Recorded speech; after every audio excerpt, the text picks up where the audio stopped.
నమస్తే. ప్రస్తుతం మనతో పాటు సీనియర్ జర్నలిస్ట్ దాము బాలాజీ ఉన్నారు. ఆయనతో మాట్లాడదాం. నమస్తే సార్. నమస్తే సార్, ఒకవేళ పాక్ అండ్ భారత్ మధ్య యుద్ధం మొదలైతే మన తెలుగు రాష్ట్రాల్లో ఎక్కడెక్కడ బాంబులు పేలే అవకాశం ఉంది అంటారు సార్? చాలా మంది దీని గురించి మాట్లాడుకుంటున్నారు. ఇప్పుడు పాకిస్తాన్కి యుద్ధం, పాకిస్తాన్తో మనకి యుద్ధం వచ్చే అవకాశం ఉంది. ఎందుకంటే లేటెస్ట్గా మోడీ మిలిటరీకి అప్పగించేశాడు. అంటే మీరు ఎప్పుడు అటాక్ చేయాలి, ఎలా అటాక్ చేయాలి, ఎవరి మీద, ఏ టార్గెట్ మీద అటాక్ చేయాలి, ఈ మూడు విషయాలు, అంటే మోడ్ ఏంటి, టార్గెట్ ఏంటి, టైమింగ్ ఏంటి, ఈ మూడు విషయాలు మీరే డిసైడ్ చేసుకోండి, మీకు కంప్లీట్ ఫ్రీడమ్ ఇస్తున్నాను అని డిఫెన్స్ ఫోర్సెస్కి చెప్పేశాడు మోడీ. కాబట్టి ఆల్రెడీ పాకిస్తాన్ ఇన్ఫర్మేషన్ మినిస్టరు 24 గంటల నుంచి 36 గంటల్లో మనకి యుద్ధం రాబోతుందని కూడా ఆయన కూడా అనౌన్స్ చేశాడు. ఒక పక్క మొత్తం సన్నద్ధం అవడం కనిపిస్తుంది, మరో పక్క ఎల్ఓసిలో లైన్ ఆఫ్ కంట్రోల్ పాకిస్తాన్కి పాక్ ఆక్యుపైడ్ కాశ్మీర్కి మధ్య ఉన్న సరిహద్దు రేఖ దగ్గర రోజు బీభత్సంగా వారం రోజుల నుంచి కాల్పులు జరుపుతున్నాయి. వాళ్ళకి మనకు మధ్య భీకరంగా పోరాటం జరుగుతుంది. సో ఈ నేపథ్యంలో యుద్ధం వస్తుంది అన్న ఒక పరిస్థితి అయితే ఉంది. యుద్ధం వస్తే ఏ ప్రాంతాలు ఎక్కువగా నష్టపోతాయి అనే చర్చ ఇప్పుడు అన్ని వైపుల నుంచి జరుగుతుంది. నార్త్ అంతా కూడా ఇదే డిస్కషన్. ఏ రాష్ట్రంలో లేకపోతే ఏ సిటీల్లో ఎట్లా నష్టం జరుగుతుంది, మళ్ళీ సిటీలో ఎక్కడెక్కడ వేయచ్చు, ఇవన్నీ ముందుగానే జనం ఆలోచిస్తున్నారు. అంటే మనం సేఫ్గా ఎలా ప్లాన్ చేసుకోవాలి, ఎక్కడికైనా వెళ్ళిపోవాలా, లేకపోతే ఇప్పుడు హైదరాబాద్లో మనం ఏ ఏరియాలో ఉంటే సేఫ్, ఏ ఏరియాలో ఉంటే డేంజరు అనే డిస్కషన్ అనేది పెరిగింది. సో ఇప్పుడు మన టాపిక్ ఏంటంటే తెలుగు రాష్ట్రాల పరిస్థితి ఏంటి అటాక్లో అనేది మనం మాట్లాడుకుందాం. అయితే మనకి పాకిస్తాన్కి మనకి బార్డర్ తీసుకుంటే 3323 కిలోమీటర్లు టోటల్ బార్డర్ అనమాట. ఈ బార్డర్ ఎక్కడెక్కడ ఉంటుంది? ప్రధానంగా జమ్మూ కాశ్మీరు, గుజరాత్, రాజస్థాను, పంజాబ్, ఈ రాష్ట్రాల్లో బార్డర్ ఉంటుందన్నమాట. సో సహజంగానే బార్డర్ రాష్ట్రాలు పెద్ద ఇబ్బంది పడతాయి. మనం మిలిటరీలు మోహరించేదంతా బార్డర్లోనే మోహరిస్తారు కాబట్టి ఫస్ట్ పడేది ఈ బార్డర్ స్టేట్స్కి. కాశ్మీర్కి ఫస్ట్ ఇబ్బంది, రెండవది రాజస్థాను, గుజరాత్, పంజాబ్, ఈ రాష్ట్రాలకి పెద్ద ఇబ్బంది కలుగుతుంది. ముఖ్యంగా గుజరాత్లో రన్ అండ్ కచ్చి, ఎందుకంటే గుజరాత్లో పోర్ట్స్ ఎక్కువ ఉంటాయి, మనకి పోర్ట్స్ మీద అటాక్ చేసే అవకాశం ఉంది. అంటే ఫ్రంట్ లైన్ స్టేట్స్ అంటారు వీటిని. ఫ్రంట్ లైన్ స్టేట్స్కి ఫస్ట్ ఎక్కువ ఇబ్బంది కలిగే అవకాశం ఉంది. అట్లాగే దాని తర్వాత ఇబ్బంది పడే ప్రాంతాలు ఏదంటే హర్యానా, ఢిల్లీ. హర్యానాలో కూడా పోర్ట్స్, ఎయిర్ బేసెస్ ఉన్నాయి. ఢిల్లీ క్యాపిటల్ సిటీ కాబట్టి ఢిల్లీ మీద కూడా పడుతుంది. సో ఫస్ట్ అవి. తర్వాత న్యూక్లియర్ బాంబులు లేకపోతే పెద్ద మిసైల్స్ వేయాలంటే ఇంపార్టెంట్ సిటీస్ ఇవి. ముంబై ఎందుకంటే మనకి ఫైనాన్షియల్ క్యాపిటల్ ముంబై, అట్లాగే entertainment capital, very key port city. So దాని మీద అటాక్ జరుగుతుంది. అట్లాగే బెంగళూరు, హైదరాబాదుల మీద కూడా, ఎందుకంటే బెంగళూరు, హైదరాబాదు స్ట్రాటజిక్గా మిలిటరీ బేసెస్ ఉన్నాయి, కంటోన్మెంట్స్ ఉన్నాయి, వీటి మీద కూడా అటాక్స్ జరిగే అవకాశం ఉందనేది నిపుణులు చెప్తున్నమాట. ఇప్పుడు మనం తెలుగు రాష్ట్రాలకు వస్తే ముందు ఆంధ్రప్రదేశ్ చెప్పుకొని మళ్ళీ ఇటు వద్దాం. సో ఆంధ్రప్రదేశ్లో ఎక్కడెక్కడ దాడులు జరగచ్చు అంటే ఫస్ట్ జరగబోయేది విశాఖ పోర్ట్ ఉంది కాబట్టి పోర్ట్ సిటీ మీద దాడులు జరుగుతాయి. ఎందుకంటే స్ట్రాటజిక్గా రేపు మన యుద్ధంలో మోహరించాలంటే మన షిప్పుల్ని వీటిని డైవర్సిఫై చేస్తామన్నమాట. ఆ డైవర్సిఫై చేసేటప్పుడు పోర్ట్స్లో షిప్పులు ఎక్కడెక్కడ చేస్తారో అక్కడ అటాక్స్ జరుగుతాయి. మనకి అంతకుముందు కూడా మనం second world war, third world war చూస్తే కూడా పోర్ట్స్ మీద, ఎయిర్ బేసెస్ మీదనే ఫస్ట్ అటాక్స్ జరుగుతాయి అన్నమాట. ఎందుకంటే అక్కడ మోహరిస్తాం మన బలాల్ని కాబట్టి అక్కడే జరుగుతాయి.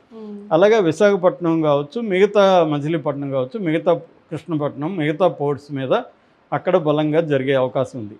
అదర్వైజ్ అక్కడ పెద్ద సిటీస్ ఏమీ లేవు. కాకపోతే తిరుపతి ఇంటర్నేషనల్గా వెరీ పాపులర్ కాబట్టి తిరుపతి జరిగితే ఇంటర్నేషనల్ అటెన్షన్ వస్తుంది కాబట్టి తిరుపతి మీద కూడా, అంటే తిరుమల మీద, వెంకటేశ్వర మీద ఒక బాంబు పడే అవకాశం ఉంది. సో ఇది మనకి ఆంధ్రప్రదేశ్ సంబంధించి ప్రధానంగా భయం ఉండే ప్రాంతాలు. ఇక తెలంగాణలో ప్రధానంగా హైదరాబాద్ ఏంటంటే స్ట్రాటజికల్ ప్లేసు. ఇక్కడ మిలిటరీకి సంబంధించిన ట్రైనింగు, తర్వాత ఆపరేషన్సు, కాలేజెస్, ఎయిర్ బేసెస్ ఇవన్నీ ఉన్నాయన్నమాట. ప్రధానంగా హైదరాబాద్లో ఎక్కడంటే number 1 cantonment area. Secunderabad cantonment area 40 చదరపు కిలోమీటర్ల విస్తీర్ణంలో ఉంటుంది. దాదాపు 18,350 ఎకరాలు ఉందన్నమాట కంటోన్మెంట్ ఏరియా. కంటోన్మెంట్ ఏరియాలో ఏంటంటే సివిల్ అండ్ మిలిటరీ బిల్డింగ్స్ ఉంటాయి, అక్కడ చిన్నపాటి ట్రైనింగ్ జరుగుతుంటుంది, అక్కడ ఫస్ట్ పడే అవకాశం ఉంది. రెండోది DRDO labs, defence research and development organisation labs Kanchanbagh, DRDO మీద పడుతుంది. ఎందుకంటే మిలిటరీకి సంబంధించిన టెక్నాలజీని అందిస్తుంది, సైబర్ టెక్నాలజీని అందిస్తుంది. సో దాని మీద కూడా బాంబు పడే అవకాశం ఉంది. అట్లాగే ఆర్డినెన్స్ ఫ్యాక్టరీ బోయిన్పల్లిలో ఆర్డినెన్స్ ఫ్యాక్టరీ ఉంది. అంటే ఎక్విప్మెంట్ కావచ్చు, మిలిటరీ వెహికల్స్ కావచ్చు, ఇవన్నీ ఇక్కడ తయారవుతాయి. సో దాని మీద పడే అవకాశం ఉంది. అట్లాగే ఆర్టిలరీ సెంటర్ గోల్కొండ ఆర్టిలరీకి సంబంధించిన ట్రైనింగ్ అవన్నీ అక్కడ ఇస్తారు, అక్కడ బాంబు వేసే అవకాశం ఉంది. రెండవది హకీంపేటలో ఎయిర్ఫోర్స్ స్టేషన్ ఉంది.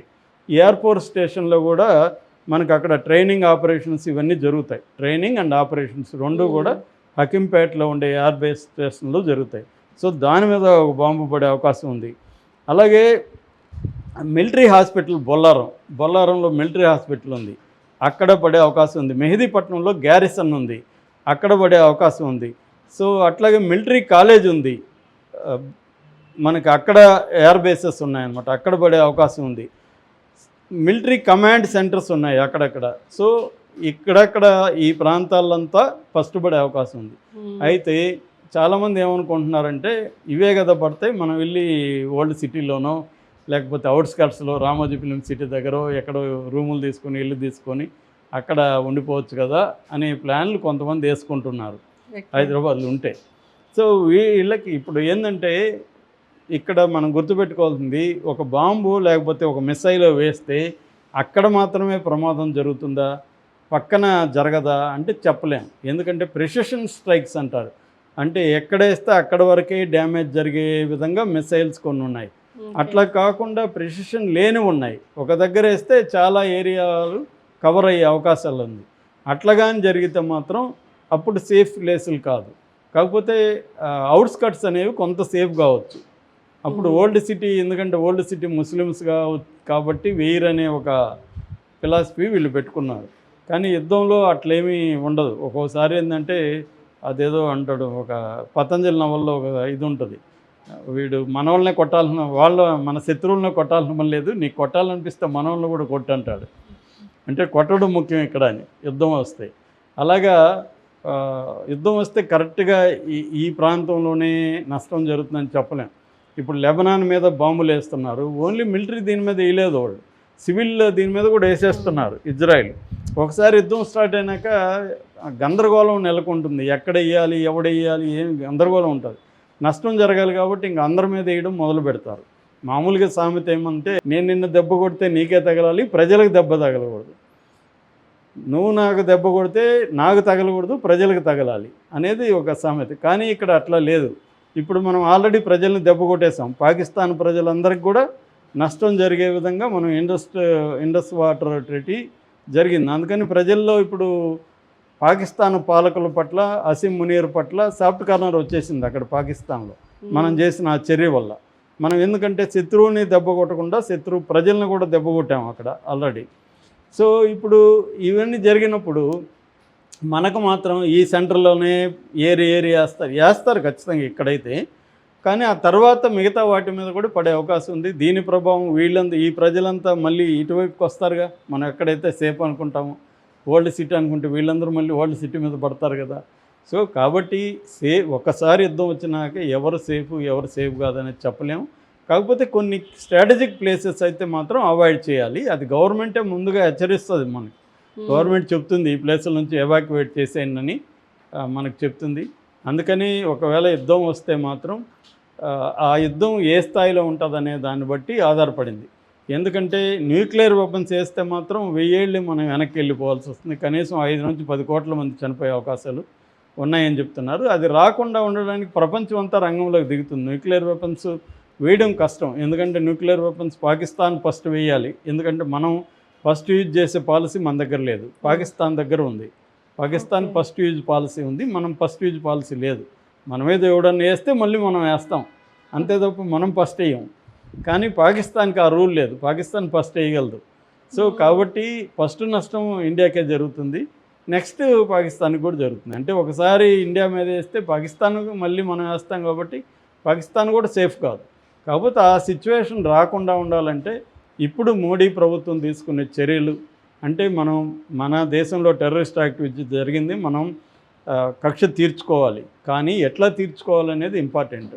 మనం గుడ్డిగా మన మీడియా చెప్తున్నట్టు ఇంకొకరు చెప్తున్నట్టు యుద్ధం చేసేస్తే పాకిస్తాన్ ఏమీ వీక్ స్టేట్ కాదు, అది కూడా వెరీ స్ట్రాంగ్ స్టేట్.